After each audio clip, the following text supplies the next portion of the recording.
that Nigeria has an Igbo problem. Wait, the meeting you had with Nnamdi Kanu. Yes.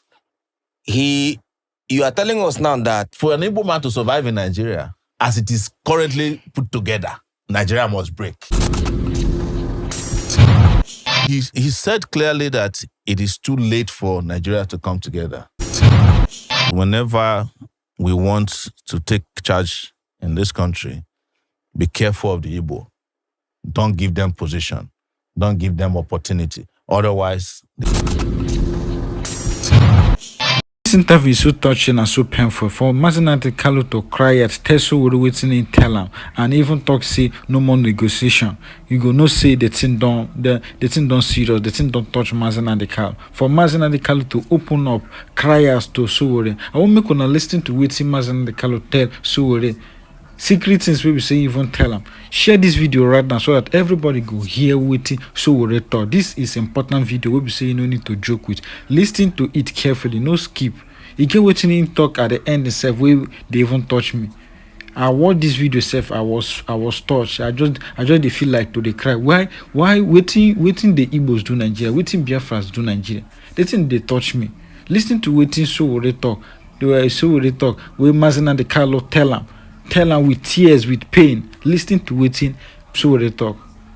Don't forget to share this video to everyone on every social media platform. Don't forget to click the subscribe button for more updates. The more you share this video, now the only one I feel take encourage supporters, and click the subscribe button for more updates. Also drop your opinion, write freedom for Nnamdi Kanu and free Nnamdi Kanu on the comment section, and click the like button. Sowore na one of the honest persons so far will be say in the always talk as him be, and in talk the truth, all the whole truth where you need to talk about Nnamdi Kanu and about everything they go on and the injustice where government they even show on Nnamdi Kanu and Biafra and the Igbos. Share this video right now so that you no go forget. Thank you.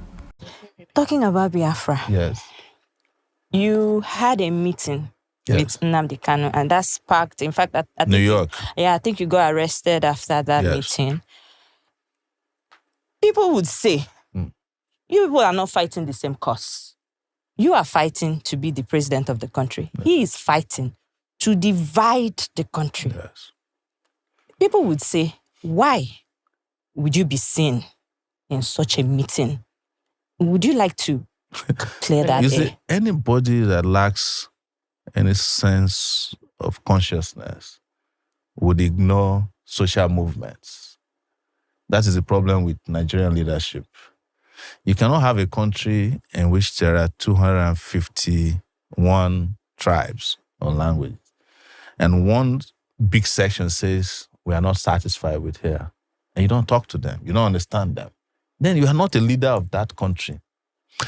The reason I met him was to understand first what his struggle was about, which I knew already. And secondly, to also advise him on the way that I think we could all work together. And thirdly, to send a message to the Nigerian people that we can walk through our differences, even at these levels. And I was surprised that contrary to what some people are saying, he did not want Nigeria to break up. He wanted a Nigeria where the Igbo man can survive. But for an Igbo man to survive in Nigeria, as it is currently put together, Nigeria must break. Wait, the meeting you had with Nnamdi Kanu. Yes. You are telling us now that Nnamdi Kanu, from what you understand from the meeting with him, he does not want Nigeria to break, to divide. No, he said clearly that it is too late for Nigeria to come together. But he gave his conditions. We live streamed the meeting now. It's online. Okay. And part of it was live streamed. Some of them were private. But he said that he feels that if Nigeria were to respect certain protocols, including a referendum inserted in the constitution, and he still says it even now in court, that if he's released, he will go back and end the bloodshedding. The bloodshedding is in that part, and that a conversation can. He says that in every court appearance, that he's being held is not helping the opportunity to have a conversation about whatever it is, the unity you are begging for. But you see, Nigeria has a problem. And I've always said, Nigeria has an Igbo problem. And I'm not saying it to please people who are known as Igbos. But the moment they decided to take the action they took in 1967 to 1970, the war, Nigeria, having won that war in their eyes, never forgave the Igbos. That is the reality. And if I were to be president of Nigeria today, the first thing I would do is to head to the Southeast and apologize to them for the war. Part of it is that I'd never participated in it. And I cannot continue to fight a war that I did not engage in. And then ask them, what do we want? So are you saying that the federal government has, even before successive governments, yes, they've always had this anger against the Igbos? There is a secret memo, I don't know where it is located, in government, that whenever we want to take charge in this country, be careful of the Igbo. Don't give them position. Don't give them opportunity. Otherwise, they will overrun. It's a well-known fact. Even our parents tell us, Igbo. You understand? Some of them even say unconsciously. They even say it on radio shows in this country. So don't let us lie to ourselves, because except we bring this out openly and discuss, it's a taboo that we have refused to discuss. True. We are not going to solve the problem. It is the reason why the federal government of Nigeria feels that detaining Nnamdi Kanu against all the court orders, against all the court rulings, is the only way to go.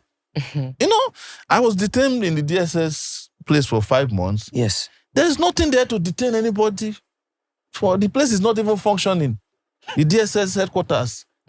Yes, is it the same DSS people who are watching BB Nigeria from morning to night? No, it's true now. I was there with them for 5 months. I've said this publicly. So all the institutions in this country are broken down. But let's get back to the reality. One thing I've told people is that you are looking at Igbos as the only people who want to secede. But who in this country today has not mentally seceded from Nigeria? Mentally seceded. Who has not left, except those who are trapped? If anybody in this country is working in a bank and he has 10 million naira and somebody say you can get into Canada, he will leave the next day. I swear. Is that not secession? Is it what is secession? Is that you leave a country, you say to that country goodbye, and not do it again. You get to the other country, you bow down, you touch the soil. Anything they say, you go do it. And then you renounce your citizenship of the country you are coming from. Is that not what they call secession? So if you want to look at the number of people that have seceded in that Japa syndrome, there are more than all the Igbos combined together who are asking to leave. And in the process of keeping Nigeria united, we have let go of more citizens than the country should have. Yes. So you think if they had, because I mean, from the last thing you said now, you say in the process of trying to keep Nigeria united, yes, we have let go of more citizens than we should have. Of course. So if we had allowed for the division or secession of Nigeria, most of our citizens that are outside would not have been outside. No, you see, it is not the secession I'm talking about. Okay, what are you talking about? It is what led to the war that we did not address. Okay. And what happened after the war. Why is it that Nigeria hasn't been able to overcome the Biafran problem? It's because Nigeria never addressed what the Biafrans were asking for before the war. What were they asking for? They were asking for to be treated not as second-class citizens in this country. Don't you know what happened? They call pogrom in this country, where people were slaughtered and their bodies and their heads placed inside the train going down south? Yes, from the north, from the mid, the different parts of the north. Are we ignoring that? So that happened before the war. Before the war, that's what they call pogrom. History. People who were settled, doing well, they were slaughtering them and sending their bodies and their heads inside calabash and sending on trains that was heading east. Were they Easterners? They were Easterners. Yes, Why are you asking me? It's there go and Google it now. So you expect that will happen, and then there was a war that eviscerated 3 million people. Wow. And when the war was over, You just say, oh, nobody was vanquished, nobody was victorious. And then 3 hours. But you still kept a memo and said, don't trust them. Collect people money, yes. give them 20 pounds. And then you took their properties. Ojukwu did not get back JAMB until 1992 now, his father's house, that is known as JAMB headquarters here in Ikoyi. It was after he came back from Ivory Coast. It was Babangida, I think, that gave him back their property. So any country that is perpetually carrying out systemic injustice against will lose more citizens than they should have. The reason why countries that are work is because citizens believe in their country. And you cannot force that belief. It has to come through social justice. True. It has to come through economic justice. Why is it that, my children can feel like they're US citizens? You see this particular video where they play, so I won't make you just calm down, watch them. Now for people who be say, no waiting Nnamdi Kanu they fight for, or for people who don't forget waiting Nnamdi Kanu they fight for, or for people who don't give up for Biafra, you don't need to give up for Biafra. Biafra now something will be say, it have come to stay. Listen to waiting Nnamdi Kanu talk on this video for a reminder and share this video to everyone on every social media platform. No forget to share this video. No forget. Now the only one I feel take encourage supporters. Now also to rekindle all the hope Biafras that Biafra is still alive. And don't forget to click the subscribe button for more updates. What does Biafra mean? It means freedom, liberty, fairness, equity, and justice. In practical terms, these are very good sounding words, but in practical terms, what does Biafra mean? Confederation. So, a weak center, very weak, very strong regions. Absolutely. Have you had a change of mind, therefore, about getting an independent Biafra? Because that's what I seem to be hearing. No, I've not changed my mind, no. An independent Biafra means going back to the way we were before the white man came. Okay, so you're not talking about a federation when you say a confederation. You're not talking about a federation as part of Nigeria. You're talking about total independence. Absolute independence. Complete independence. Now, is there anything that can happen that will make you change your mind about this particular direction? No.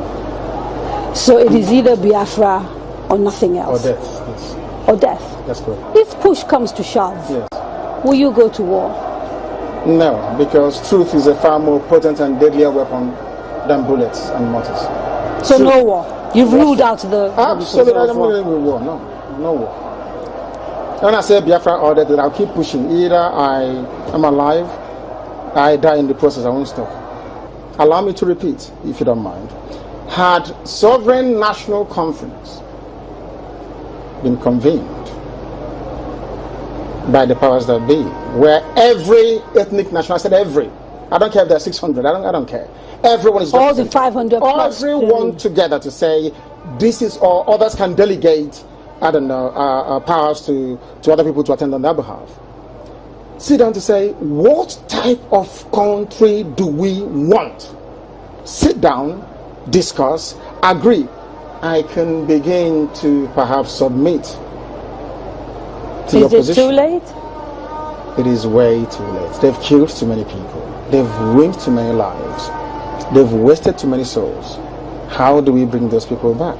If the federal government, given the agitation that is going on, becomes convinced that, you know what, these people have a point, it is time to actually address all these issues, and they begin to systematically address some of these issues, would you change your mind? No, because of the deceptions of the past. No trust? No trust. Aburi was there, it was negotiated. Nothing happened. 1968, if I recall. And the confab report, what became of it? How about the 3 R's? Reconciliation, reconstruction, and heaven knows what else. What became of them? Nothing. Calabar Seaport is not working. Can you tell me why it's not working? It's a seaport used by the colonial masters. Why is it not working today? How about Iguacha Seaport? Why is it not being used? Why not worry? Why must we allow only Lagos to function as a viable seaport? In England, where I used to live, you had Liverpool, you had the Sun, which is Portsmouth, Southampton, everywhere. You had harbors and ports. So why must you have only one? I've heard people say these are very valid arguments, and that these are things that are to do with bad governance. So the average Biafran, to use your phrase, or Igbo man in the Igbo, is facing poverty much in the same way that the average guy in Yobe State is facing poverty. And so these are issues of governance. You don't agree with that? I agree completely. Okay. So if that is it, why isn't the agitation about tackling the problem, which is ensuring good governance, perhaps starting from locally? Because part of the allegations against you is that you don't confront your political leaders in the East, and you'd like to blame Abuja for everything. Because the way I would want to solve a problem is not how a Fulani man would want to solve it. You really believe this is an ethnic thing, and the approach is different? No, the approach is different. No, it's not ethnic. It is more to do with value system. Right. The way you may want to solve a problem could be markedly different from how I do mine. What is the geographical makeup of Biafra, as far as you are concerned? This Biafra that you want. So, for example, if we're doing a referendum, where will that referendum take place? Is it only the 5? It's on, no. It's okay. It's on, which is River State, Bayelsa, Delta, Anambra, Imo, Enugu, Ebonyi, Cross River. Akwa Ibom? And Akwa Ibom, of course. Yes. Right. Those are the coasters. Basically. Bayelsa? Yes. Southeast and South-South without Edo State. Without Edo State. That's correct. And then including Igede, Idoma. Right, the Benues. So that's the correct. Igalas and part of the Kogi, yes. Kogi yes. State, right? Yeah. Nyosom Wike, the governor of Anambra, sorry, the governor of River State, made a statement, I think it was yesterday or the day before yesterday, and said, you know, you should not be including River State. It's for the people of River State to decide, not him. I can't decide for Biafrans. They have to go and vote and convince the whole world that they want Biafra. It's not for instance, it's only one man, one vote. What if they're not even willing to take part in the referendum? Because I've had people from the South, for example, from Bayelsa. I've had people from Cross River. I think there's a famous actress, Kate Henshaw, for example, wrote a long piece about why people of the South don't want to be dragged into a place called Biafra. You're saying, regardless of what they say, you want a referendum in those parts? Because I know the majority of the people want a referendum. I was in Iguacha yesterday. How do you know? I was there yesterday. I was in Iguacha yesterday. You call Port Harcourt. I was there yesterday. I should have been there to see what happened. Now, they're delighted to see me. I'm sure you know that. It's all over the place. They're very happy to see me. I bet Kate Henshaw wouldn't get such reception. Where she to go to? She's a big, popular Nollywood actress. I wouldn't necessarily. I'm telling you, if I go to her village, people will turn out to see me more than turn out to see her. And I don't hear what Nnamdi Kanu talk for people where they think say this man are terrorist, this man no be terrorist. Only waiting they talk now truth. Make Nigeria do the right thing. And waiting in the fight for waiting in ten Nigeria say, make una create enable environment, make una create road, make una create seaport for Biafra. If National go fit do all those things, then no problem. We no go to agitate. Nigeria they fail to do that now. They pursue waiting, they even pursue when they pursue them. Now you keep Nnamdi Kanu for prison for no good reason because of the truth. People will be say they be men terrorists. Government they see them, they do as if say they know they see them. Just and they didn't tire me. They give terrorists, the men terrorists ransom. They didn't tire me. Now you just keep I don't know. People where they even blame now the governors. Now the governors they do all those nonsense. They move up and down. Now people where they blame. Well, I know from one just they talk the way since they did my heart. I just share this video back. When I share this video and drop your opinion at the comment section. What I think, drop it at the comment section. Don't forget to click the subscribe button for more updates. Share this video to everyone on every social media platform. Thank you.